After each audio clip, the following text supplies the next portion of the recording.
नीरज चोपड़ा की कामयाबी पर हर हिंदुस्तानी मुस्कुरा रहा है, लेकिन आज कहानी नीरज के कोच की, जिन्होंने दुनिया में सबसे लंबी दूरी तक जैवलिन फेंका, फिर भी वर्ल्ड रिकॉर्ड किसी और के नाम हो गया। लेकिन इस कहानी को समझने के लिए आपको नीरज चोपड़ा का ओलंपिक का फाइनल मुकाबला देखना होगा। इस मुकाबले में नीरज के साथ मैदान पर उतरे थे जर्मनी के रहने वाले 27 साल के जोनास वेटर।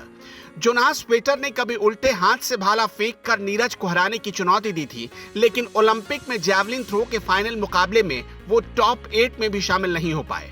नीरज चोपड़ा ने इस मुकाबले में 87.58 मीटर दूर भाला फेंका, लेकिन जोनास वेटर सिर्फ 82 मीटर ही भाला फेंक सके।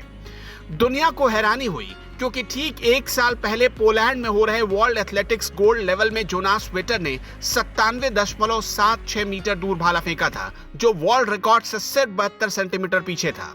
जैवलिन थ्रो में साल 1996 में जैन जैलेंजी नाम के एक जैवलिन थ्रोअर ने दुनिया का सबसे लंबा भाला फेंका था। इसकी दूरी थी 98.48 मीटर।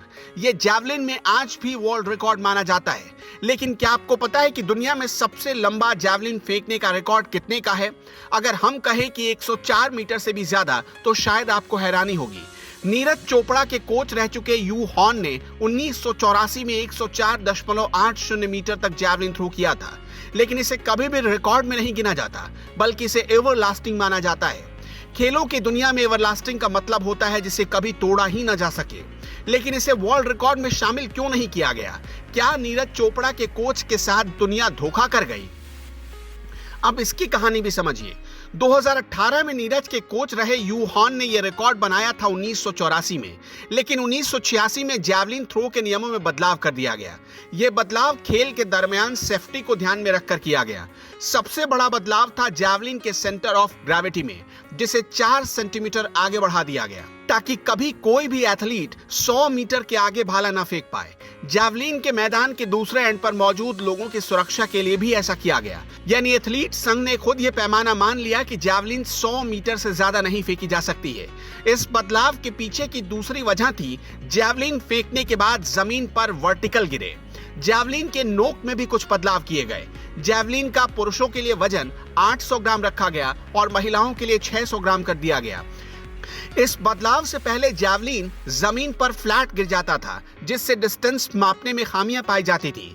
नियमों में बदलाव से जैवलिन थ्रो की दूरी में 10% की कमी भी आ गई। इसलिए जैवलिन में जब भी रिकॉर्ड गिनने की बात आती है, तो यू हॉन का रिकॉर्ड नहीं गिना जाता। 1996 में जैन जैलेंजी के रिकॉर्ड यानी 98.48 मीटर को ही रिकॉर्ड माना जाता है। यू हॉन ने खुद एक इंटरव्यू में माना था कि अगर रीडिजाइन जैवलिन को इस वक्त वो फेंकते तो 95 मीटर से ज्यादा फेंक सकते थे, लेकिन 100 मीटर क्रॉस करना आसान नहीं था।